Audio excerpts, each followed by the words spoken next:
Hello, everybody, and welcome to another edition of BC Buckets. Today, Colin, we are going to be looking at Victor Wembanyama. Yeah. I'm not sure I've been more happy to do a BC Buckets episode with you, Colin. Yeah, look at Uh, you already wearing all your Spurs gear, just swagged out. yes, sir. Yes, sir. Look at that. Yeah. Spursed out right now Spurs out. for Victor Wembanyama. For those who don't know, I'm from San Antonio, Spurs fan, big Spurs fan here, as you can see. Colin, for those maybe watching for the first time, if you are watching for the first time, please subscribe. We appreciate it. Leave a like, all that stuff. Colin is a Pistons fan, and yeah, they did not get Victor Wembanyama. The Spurs did. So here we're going to be talking about Victor Wembanyama's strengths, question marks we have, comps, some questions, some fit with the Spurs and how we want the Spurs to kind of utilize him. In general, Colin, obviously, Victor Wembanyama plays for the Metropolitans 92 in France, 7'4", 19 and a half years old almost, 21.8 points per game, 10 and a half rebounds, 3.1 blocks, led the league in all three of those categories. Where do you want to start when looking at the strengths of Victor Wembanyama? I mean, it's hard to say that his whole game isn't just a strength with how, like everyone's saying, this is the most hyped up prospect since LeBron. I'm not going to get into the thing that he's better than LeBron as a prospect, but it's hard to find a weakness if everything, isn't already a strength.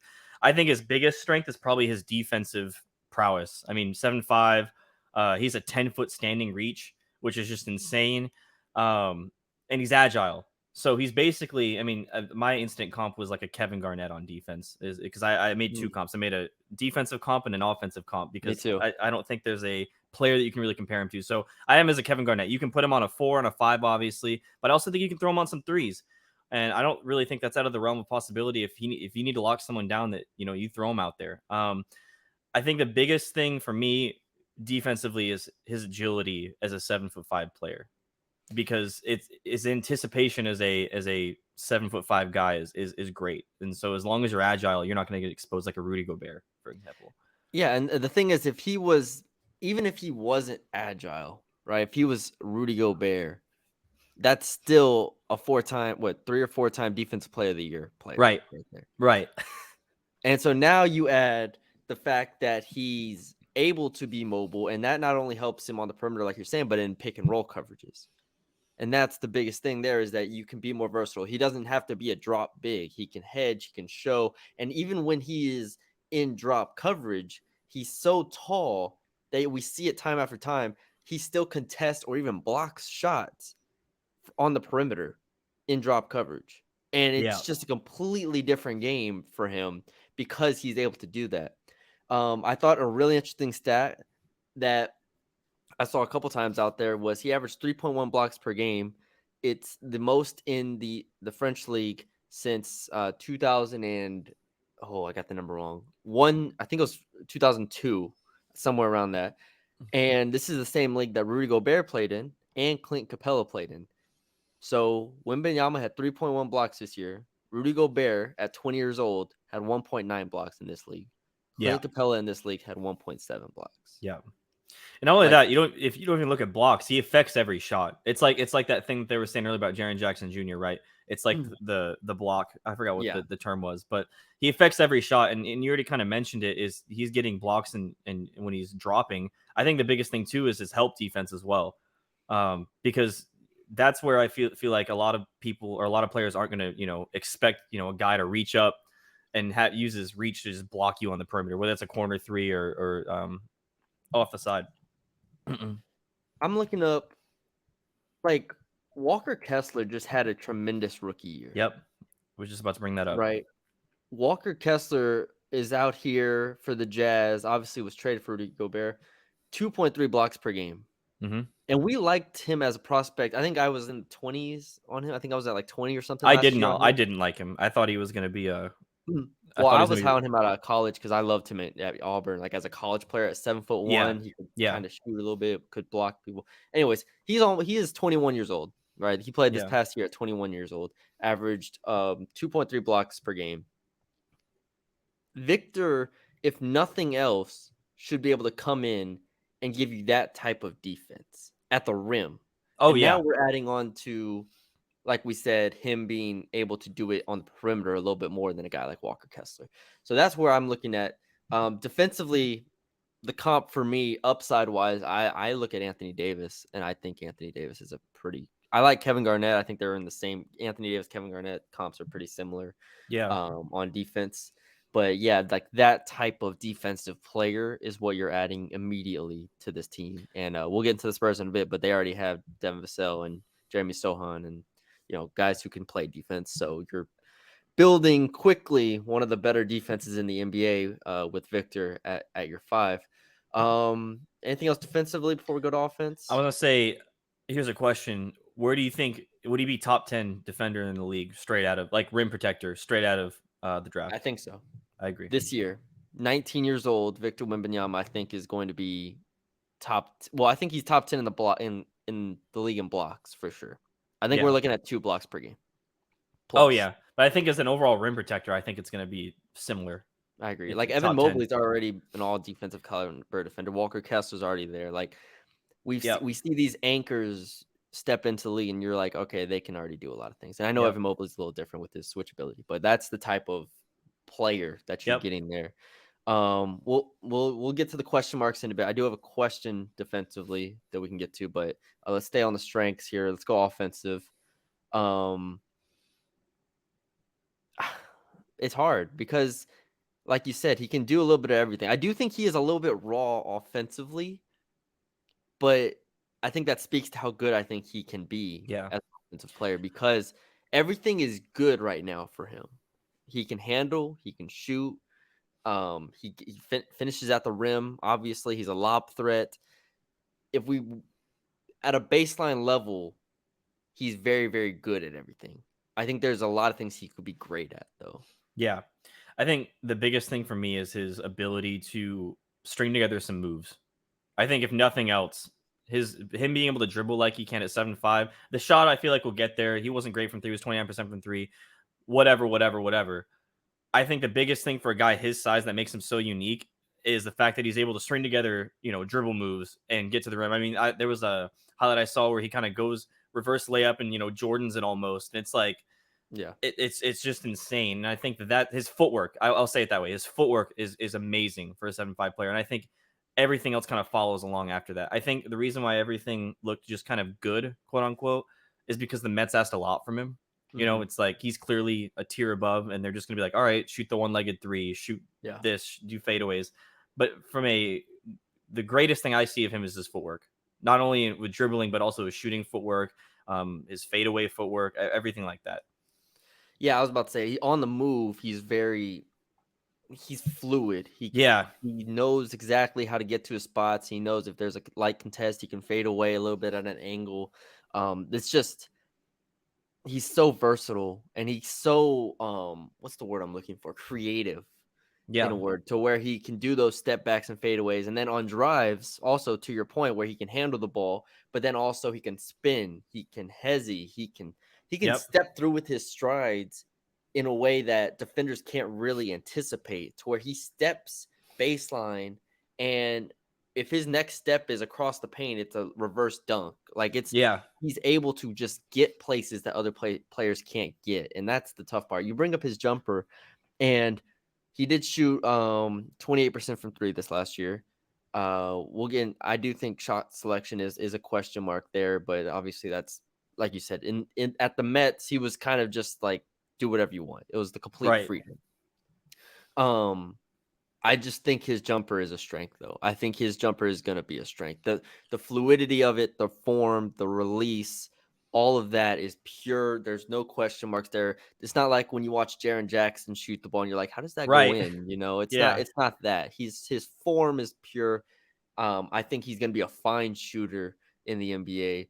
And obviously at 7'4", 7'5", the release is high enough to where the contests are not even phasing him. Yeah, not even I affecting him at all. I could not imagine being that height and just like someone's closing out to you here and it doesn't even affect That's your your chest, basically. Yeah. Like I can't imagine that. So I'm not worried about his shot really at all. I think in 2-3 years we're looking at 35+% 3-point shooter. Yep, I completely agree with that. I would say my offensive comp. It was hard for me to really put anyone down, but I guess I kind of said Giannis in terms Okay. of the dynamicism. Obviously, Giannis I don't think is a great a shooter, but I really couldn't think of anyone else in the league now Hmm. I'll give that. you another stat here. Obviously, he's a lob threat, which we haven't talked enough about, just because he's 7'4" and 7. Yeah, Like that's kind of like a given on offense. Obviously, he right. can dunk the ball, right? But it's still a massive part of what makes him valuable is that he can be that vertical threat, vertical spacer that you know, like DeAndre Jordan made a career off of only doing that, Yeah, like that and rebounding, and that's like the absolute baseline of what Victor can do. Is, oh yeah, he can yeah, dunk the ball, rebound, and block shots. Okay, cool. So anyway, 73% at the rim this past year. Like that's elite. He's gonna probably be around that number again and pretty soon, pretty early in his career. Um, where are we going? Are we going to question marks from yes. here? Do you have Offensive anything question else? mark or any Okay. question marks, I guess, because we didn't do defensive either. Yeah. Defense, I only have one question.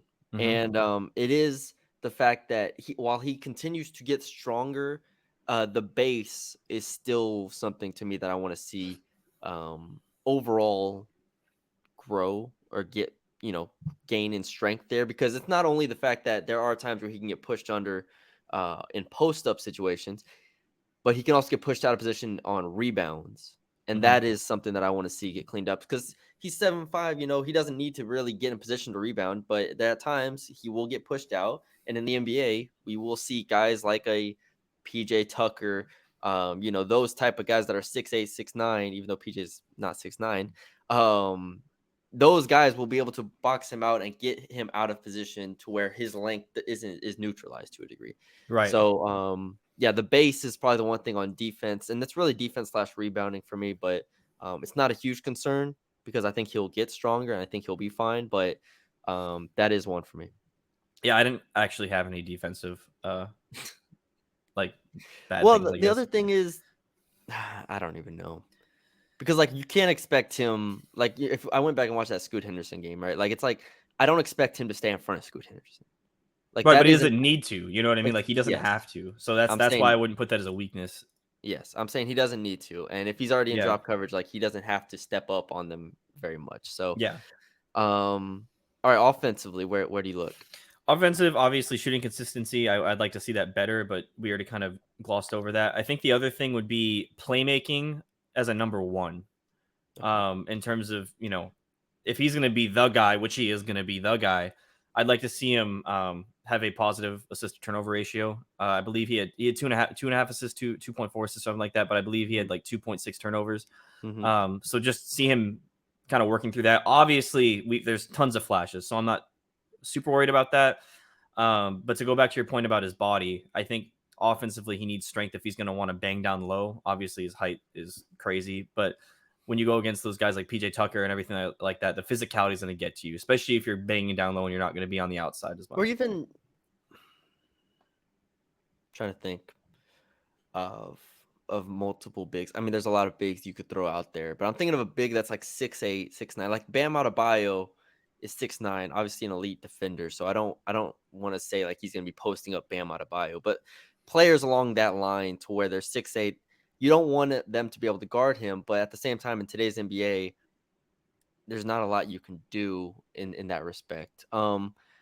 I agree with you. I think shot selection for me is going to be interesting to watch him clean that up a bit, because he just had so much freedom. So it's Yeah, like, all right, you can't take one-legged threes in the NBA. Like I'm not letting you take sidestep threes, step back threes here. Okay. yeah, Um, I want a lot more of his stuff to be off the catch on the perimeter, like catch and shoot threes. yeah, Because I think I saw he shot 21.4% from three on off the dribble threes. So that needs to be eliminated pretty quickly from his game as he grows. And once he's 23 years old, then sure, like he's a complete alien and can do that. But at 19, 20 years old, I don't want to see that. Um, like you said, the passing, I think at some point will get better. We'll see how it goes. I don't expect him to have more turnovers than assists. Last thing, defensively, I did think he was a bit jumpy at times, and it didn't really make sense to me why mm, a 7'5" man was jumpy. I was like, if they make that floater over you, you tip your cap, but sometimes he jumped and it gave him like the hezzy to get to the rim. Reached at times, which I understand because he's so damn long, but those little things might cost him some fouls and get him in foul trouble in the NBA. I just want to make sure he's not overzealous in those aspects. Offensively, Dirk is a good comp because of what he can do inside. I like that. Dirk, I misworded that. Dirk is a comp because of what he can do on the outside, and I think of young Dirk when he was able to drive like that and get to the rim effectively and draw fouls, and then also step away and shoot the ball. So Dirk on offense, Anthony Davis on defense are my comps. I like that. We'll wrap it up with this question: how quickly can he be one of the top 10 players in the NBA? Well, before we move on to that, I did have one more weakness just Okay. overall, and that's the history of 7-footers being injured. Okay. Yeah. So I as the person, your team's going to draft him. So are you at all concerned about that? Obviously, he's had the injury in the back. He's had a shoulder strain that kept him about 2 months. He broke his finger, and has already had a stress fracture in his legs. Yeah, but overall, if you look at it like in his lifetime, it's not an issue. overly concerning. Right. Like I think if you look at a big picture, like a broken finger, I don't really care about a broken finger. It's all going to be his legs, right? And that's one thing I think I read it somewhere that they've already invested so much into specializing in his feet to where that's going to be the thing. It is going to be interesting though because he's 7 feet tall, but he's not like Yao. Yao Ming had feet problems, right? Yao Ming had leg Yao problems. was also like 300 pounds. Yao was huge. Yeah. And so Victor's not that. I do want him.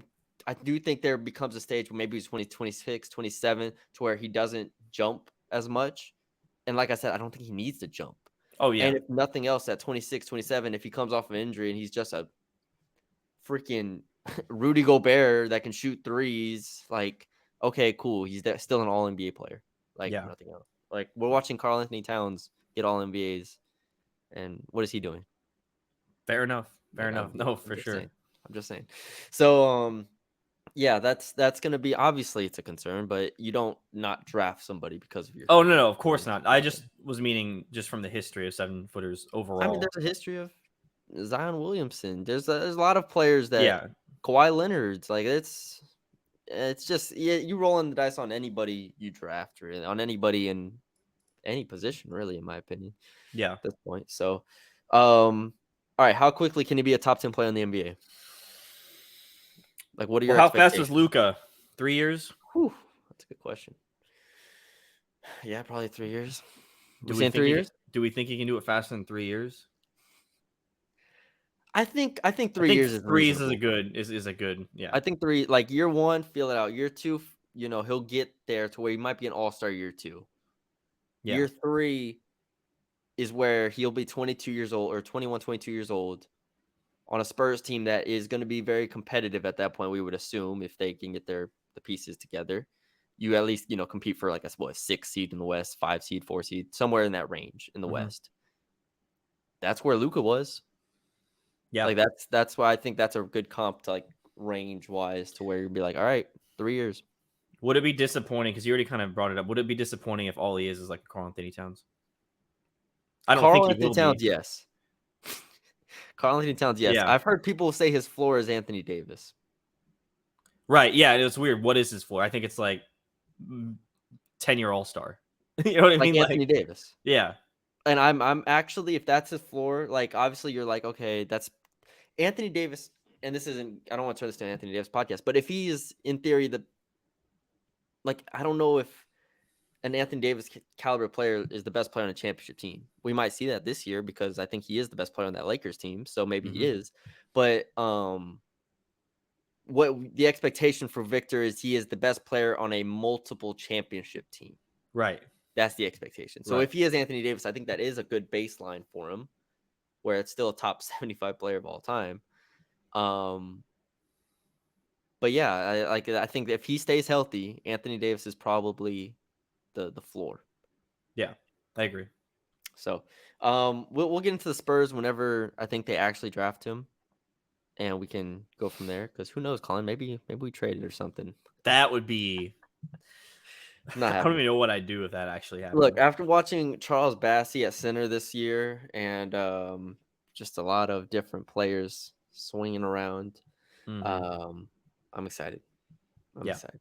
Uh, like we said, we actually said this on the lottery pod, I think, or the lottery preview. I don't remember which one it was, but it's like again, you have Sohan, Vassell, Keldon Johnson. We loved their draft last year with Malachi Branham and Blake Wesley. Obviously, Trey Jones can be a serviceable rotation guard. We'll see what moves they make. If they make trades, they have a ton of picks in the coming years. Um, there's just a lot of question marks, a lot of questions. We'll see what they do, but I mean, now they have that center, they have that generational talent, and you're like, okay, now we can build around him because I'm more excited for Jeremy Sohan. I think Jeremy's gonna thrive with this. Yeah. Like this addition is going to make Jeremy go up another level. I think from a spacing perspective, offensively he'll continue to grow, and then defensively, you put him next to Victor. I think it's one of the best defensive front courts in the league in like 2 years. So maybe next year. So all right, that's all we have. We thank y'all for joining us. We hope y'all enjoyed the preview of Victor. Hope all Spurs fans enjoyed this. We will be back with another preview in the coming days. We're going to do Scoot Henderson, I know, very soon. We're going to do the Thompson twins very soon. So stay tuned for all of that. Mhm. Thank you all for joining us, and we'll talk to y'all later.